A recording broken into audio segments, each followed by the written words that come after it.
এক পাকে ভোগের খিচুড়ির সহজ রেসিপিটাই আজ আমি শেয়ার করছি। আশা করছি রেসিপিটা আপনাদের প্রত্যেকেরই খুবই ভালো লাগবে। নমস্কার বন্ধুরা, গীতাস রান্না বান্নাতে আপনাদের সবাইকে স্বাগত।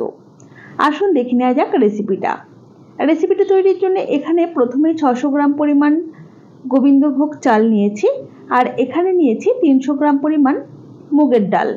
যতটা চাল নিয়েছি তার অর্ধেক পরিমাণ ডাল নিয়েছি, আপনারা চাইলে সমপরিমাণ ডালও নিতে পারেন।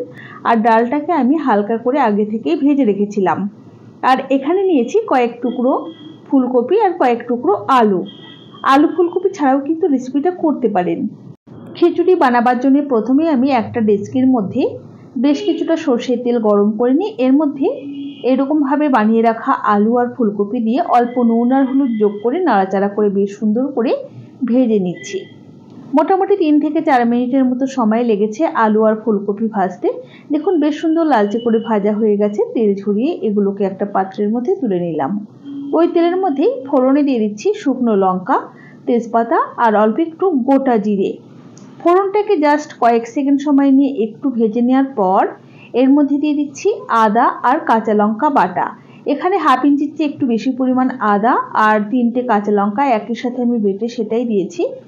জাস্ট মিনিট খানেক একটু ভেজে নেওয়ার পর দিয়ে দিলাম একটা মাঝারি সাইজের টমেটো কুচি, 1 চা চামচ পরিমাণ জিরে গুঁড়ো, আর খুব সামান্য পরিমাণ একটু কাশ্মীরি লঙ্কার গুঁড়ো দিলাম, এটা অপশনাল, আর পরিমাণ মতো হলুদ গুঁড়ো, আর খুব অল্প পরিমাণ একটু ধনে গুঁড়ো দিয়ে দিলাম স্বাদ মতো লবণ। আন্দাজে পুরো রান্নাতে যতটা লবণের প্রয়োজন আমি দিয়ে দিলাম। অল্প পরিমাণে একটু জল দিয়ে নাড়াচাড়া করে মশলাটাকে কষিয়ে নিতে হবে।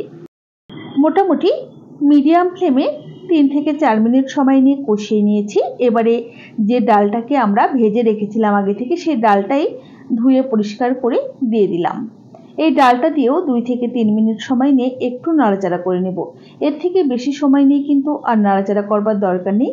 2 থেকে 3 মিনিট হয়ে গেছে। এখন আমি পরিমাণ মতো গরম জল দিয়ে দিচ্ছি।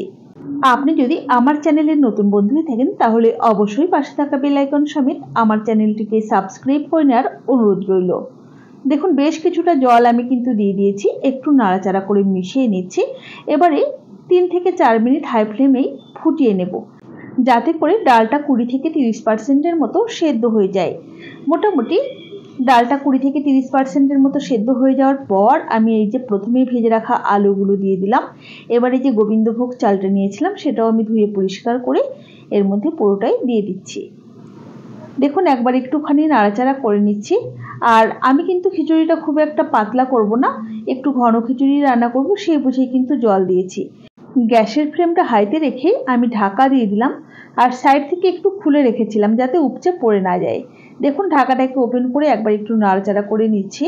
এবারে ভেজে রাখা ফুলকপির টুকরোগুলোও দিয়ে দিলাম। মোটামুটি 60% মতো সেদ্ধ হওয়ার পর কিন্তু ফুলকপি যোগ করেছি। দেখুন খিচুড়ি কিন্তু হতে খুব একটা বেশি সময় লাগবে না, যেহেতু গোবিন্দভোগ চাল। মোটামুটি 10-15 মিনিটের মধ্যেই কিন্তু খিচুড়ি তৈরি হয়ে যাবে। তো দেখতেই পাচ্ছেন সমস্ত কিছু বেশ সুন্দর সুসেদ্ধ হয়ে গেছে।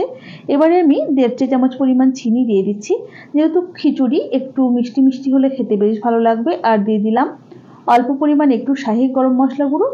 জাস্ট নাড়াচাড়া করে মিনিট খানেক রান্না করব। তারপর আমি এর মধ্যে দিয়ে দেবো 1 মুঠো পরিমাণ শুকনো খোলায় ভেজে নেওয়া বাদাম। আপনারা যদি বাদামটা সরাসরি দিতে চান সেক্ষেত্রে কিন্তু ফোড়নের মধ্যেও দিয়ে একটু ভেজে দিয়ে দিতে পারেন। আমার কাছে যেহেতু ভাজা ছিল সেই জন্য এই পর্যায়ে আমি অ্যাড করে দিলাম। এবারে দিয়ে দিচ্ছি মোটামুটি 2 থেকে 3 চা চামচের মতো ঘি। অবশ্য করে ঘিটা দেবেন, আর ঘিতে একটু বেশি পরিমাণে দেবেন, এতে স্বাদটা খুব ভালো আসবে। একবার একটু নাড়াচাড়া করে নেব, তারপর গ্যাসের ফ্লেম বন্ধ করে কিছুক্ষণ স্ট্যান্ডিং টাইমে রাখলেই তৈরি হয়ে গেল আমাদের দারুণ সুস্বাদু সম্পূর্ণ নিরামিষ ভোগের খিচুড়ি।